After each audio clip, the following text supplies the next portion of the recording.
Howdy, Shorty. What's Good going to on? see How you. you doing? I'm doing good. How you doing I'm today? good today. All right. So we're going to be shifting gears today. In our last two videos, we were talking about boxing, and I understand we're shifting gears back to basketballs. Yeah, we're going back to the NBA playoffs. Going to recap some of the games that have been happening since June 5th, Okay. Saturday. Uh huh. So I'm going to get right into it. Okay. First game is going to be a series between Milwaukee and Brooklyn. Mm-hmm. I'm going to talk about the first game there. Brooklyn won that game, 115. Milwaukee, 107. Uh-huh. There's nothing really surprising about that. You know, Brooklyn's a really good team. They played in Brooklyn. KD scored 29 in that game. Mm. Thing is, James Harden left the game early. He only played 1 minute. He had a hamstring injury. Mm-hmm. So I think Milwaukee could have capitalized on that, but they weren't able to. Mm. They lost the game by 8 points. I feel like the Nets lack size to a certain degree. They don't have too many big men right now. Mm-hmm. And on the other hand, Milwaukee's a bigger team. And I felt like they could have capitalized on their size.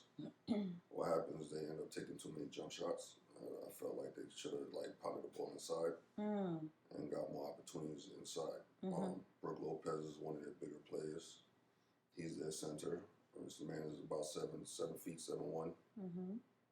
Probably weighs about 260, 270 pounds. And I felt like he could have taken the ball inside. Capitalized on Could have capitalized on the size because Brooklyn was without Jeff Green, who's one of their bigger players. DeAndre Jordan didn't play at all. He's one of their bigger players. I don't know why he's not playing at all, but he wasn't playing. And they have Nicholas Claxton, he's a tall guy, but he's lanky. You know, so I felt like obviously Milwaukee, they have the Greek Freak, who's a big guy. He went inside a lot. He played okay, but I just felt like they should have used their size more. They had Bobby Portis, who's another big guy. But it just wasn't enough, huh? Yeah, I mean Brook Lopez. A lot of people tell you, oh, he just shoots 3 pointers now. He shoots outside. Yeah, he's a big man who can shoot. But I don't want to hear that because when he played in Brooklyn, he used to play in Brooklyn. When he played in Brooklyn, he went inside a lot. So I don't understand why he doesn't play like that anymore. He has the size to do it. So it just doesn't seem like it's part of his game anymore. But I think he should revert back to that to a certain degree. Interesting. And kind of mix it up. Okay. Blake Griffin plays for the Nets. Had an unbelievable game. Yeah, I've heard a lot of chatter about him lately. He looks like the old Blake Griffin. Oh, I mean, he had 18 points and 14 rebounds in that game. And he came from Detroit, and he wasn't really doing much in Detroit. I think he was disgruntled, wasn't motivated to play there. And this man used to dunk all the time. He went to Detroit, basically stopped dunking. I thought maybe something was wrong with him. When he gets on Brooklyn, all of a sudden he starts dunking again. All right, back to the dunks, huh? So I said, all right. I said, I guess that was a motivation issue. It wasn't a health issue. He still got it. Yeah, he still got it. He had a big one in that game. Okay. So, that's basically the cap on that game. Now I'm going to talk about the second game because they played 2 games so far. The second game was ridiculous for Milwaukee. They lost that game. Brooklyn scored 125 points in that game. Milwaukee scored 86. Wow. 39-point loss. Wow. At one point, they were down by 49 points in that game. Wow. You should not be in the playoffs and getting down by that much. I don't even care if it's against Brooklyn. No team. You got the Greek Freak, 2-time MVP. There's no way he should allow his team to get down that much. And obviously, he's one player. It's not all his fault, but he's their key player. Yeah. So with that said, KD in that game scored 32. Kyrie scored 22, which is not great for them. It's good. Those are good numbers for them, but they're not like fabulous. They don't stand out. So to lose by 39 is just ridiculous. I want to quote the great late Biggie, Notorious B.I.G. who always says, "Where Brooklyn at? Where Brooklyn at?" Brooklyn in the house, I was baby. like, I see Brooklyn. I see them. They did what they had to do. my whole thing is, where's the Bucks at? Where the Bucks at? Where the Bucks at? Because they didn't show up. Talking big, huh? No, they did not show up. I don't want to see any playoff game where a team loses by 39 points. That just shouldn't happen. That should never happen. Yeah, you shouldn't get down by 49 points in a game. That just shouldn't happen. The Bucks are a really good team. It's not like that. If you're in the playoffs, you're a pretty decent team. Exactly. So you shouldn't. It's one thing that happens during the regular season and you're playing a terrible team. But if you're in the playoffs, there's no way you should lose that much. So, specifically in that game, Greek Freak had 18 points. Chris Middleton, another one of their star players, had 17. Drew Holiday, another one of their really good players, had 13 points. PJ Tucker, who's a starter, scored 2 points. You cannot play a whole game and have 2 points. In a playoff game. Yeah, you're a starter. You can't have 2 points in a playoff game. You just can't. When you're one of their key players. I'm pretty sure he'll bounce back and do a better job, but that can't happen. So, you think he was just having a rough night, or? Yeah, I mean, it happens. It happens, but again, it's the playoffs. You got to show up. You just got to show up, especially when you're playing against a team like Brooklyn. Brooklyn is probably favored to win the whole thing.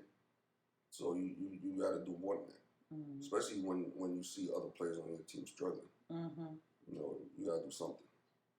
And obviously he just didn't have it that night. But I just think there's no excuse to lose by 39 points in a playoff game. That's just my personal opinion. Okay. With that being said, about the first 2 games between Milwaukee and Brooklyn, I have a prediction. It's a little bold. All right, let's hear this. But I think Brooklyn's going to take the series in 5 games. 5 games. Okay. I think Milwaukee's going to win 1. And going into the series, I would have thought that it would be closer. Okay. I would have thought it would have been a 7-game series. Maybe Brooklyn winning the 7, or Brooklyn winning the 6. I don't see that happening anymore. You just have Brooklyn winning regardless. I have Brooklyn winning the series, period. It's just a matter of when. It's just a matter of when they win. Okay. And I just, after what I saw with the 39-point loss, I think it's a wrap. Okay. I think Milwaukee will win 1 at home because they go back home in the next 2 games. I think they'll take 1. I think Brooklyn will take 1 of them. Okay. And I think Brooklyn will finish the series out back in Brooklyn. It's just I just don't see Milwaukee changing the way they play. All right, so we'll have to tune back in. Yeah, I could be wrong. I reserve the right to be wrong, but I feel like we'll be tuned in. Yeah. I could be dead wrong on that. But based on what I've seen thus far in the first 2 games, I just feel like Brooklyn has too much firepower. Okay. And they're doing this without Harden. If Harden comes back in this series, it's really a wrap. It's a wrap. Right. It's a wrap. So as far as I'm concerned, it's a wrap right now. If he comes back, it's a wrap.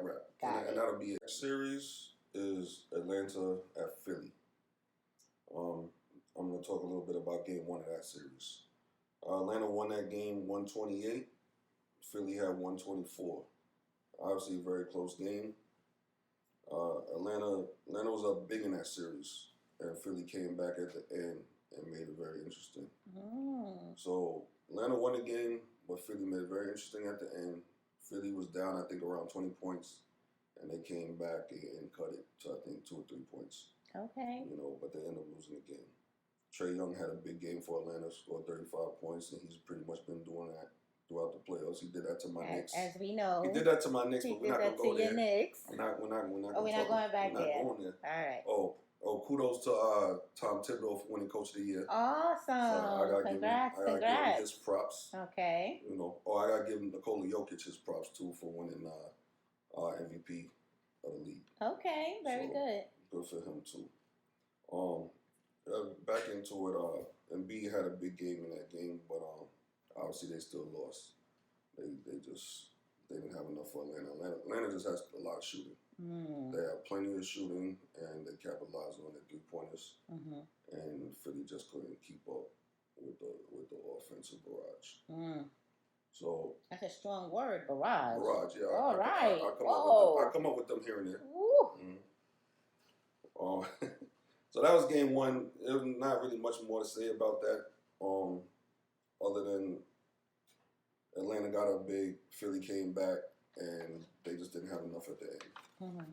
Excuse my notes, but I'm just going back and forth. Mm-hmm. I'm going to talk about the second game between Atlanta and Philly. Philly actually won that game pretty big. Okay. So they came back strong, which I like to see teams do. They had an answer for the barrage. They had an answer for the barrage, which is what I thought Milwaukee was going to do to Brooklyn, and that just didn't happen. Mm-hmm. So anyway, Philly, like I said, had 118, Atlanta 102 in that game. Embiid again scored really big, had 40 points, 13 rebounds, and he did what he was supposed to do. He pretty much attacked the paint. Man is 7'2", about 280 pounds, and he played inside for the most part. Okay. You know, he can shoot outside, but he handled his business in the paint. He used his size. He used his size, which I thought was really good. The surprise in that game was Shake Milton. Shake Milton's a guy that comes off the bench. He's a guard that comes off the bench who's not used that much by Doc Rivers. But he came and played 14 minutes, had 14 points. Wow. That's a lot. He was on it. He was on it. He came in, he was ready. He was ready. He said, look, I'm in here. I'm gonna show you what I can do. And I respect him because he hasn't been playing much. And Doc Rivers gave him another opportunity, and he capitalized on it.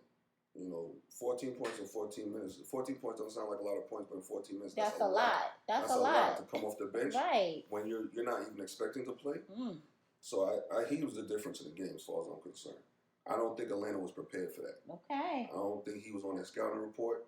And he came in the game, and they probably like, what? Probably like, what happened? What's happening here? What's happening? Exactly. and he capitalized on it. You know? And I think, like I said, I think that was the difference. Trae Young in the game had 21 points, 11 assists, which is decent for him. It's not bad, you know, but he's normally relied on to score more points than 21.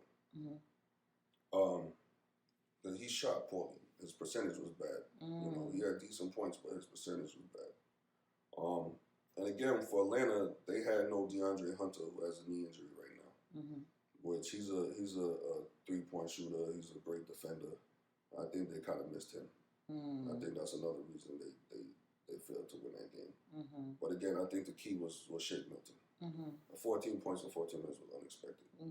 You know, so that was the difference in that game. I have a prediction in that series too. Oh boy, okay. I think Philly is going to win that series in 7 games. Really? Yeah. And that's a hard prediction for me because I think Atlanta is really good. Right. And I think Atlanta could easily win the series as well. I just think Philly's had a little bit more experience in the playoffs over the past few years. I don't think Atlanta has I don't think they have a solution for Embiid. Joel Embiid he's destroying them in the paint.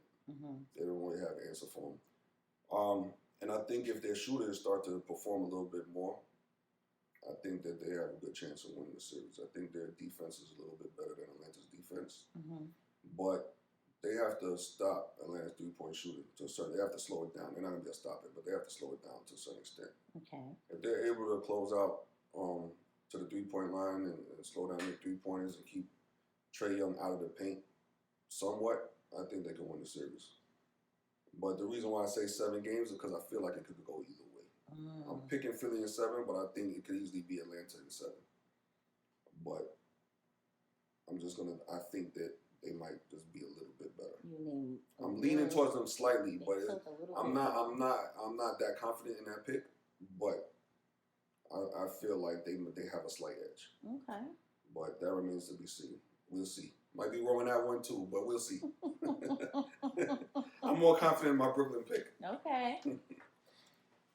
All right, where are we now?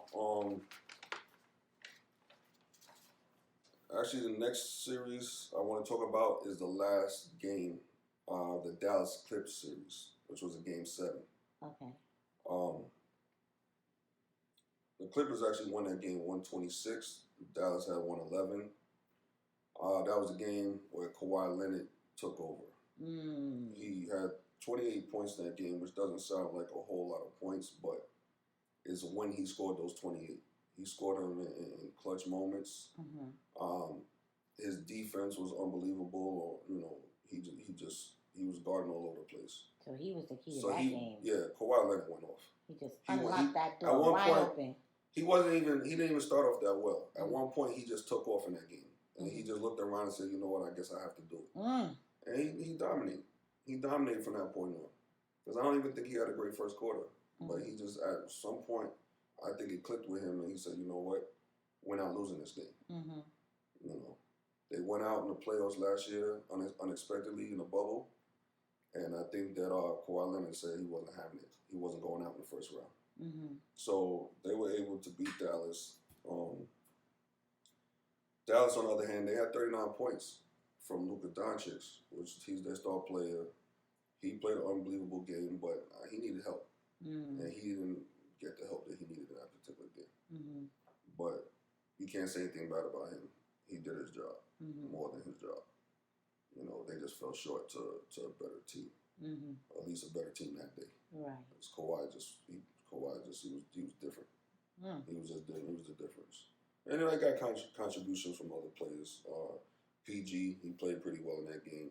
That's Paul George. Marcus Morris Sr., who I know from the Knicks, he played well. Reggie Jackson played well. Luke Kennard played well. So they got big contributions from other players. So basically, that was that series. I'm going to leave it at that right now. Okay. I'm going to leave it at that right now. I have some more games to recap, but I'll do that another time. Okay, so we'll look forward to that. Hopefully tomorrow. Tomorrow I'll get back into the other games in the series that I want to recap. All right, so thank you for sharing your predictions so far. Yeah. In the NBA 2021 playoff season. Yeah, I got a couple more. All right. Looking forward to that. So, again, remind the folks out there, where can we find Sporty Shorty 517? Sporty Shorty 517 is on Instagram, obviously on YouTube. And remember to like, hit the notification bells, and subscribe. Amen. Thank you. Appreciate it. All right. Talk to you soon. Soon.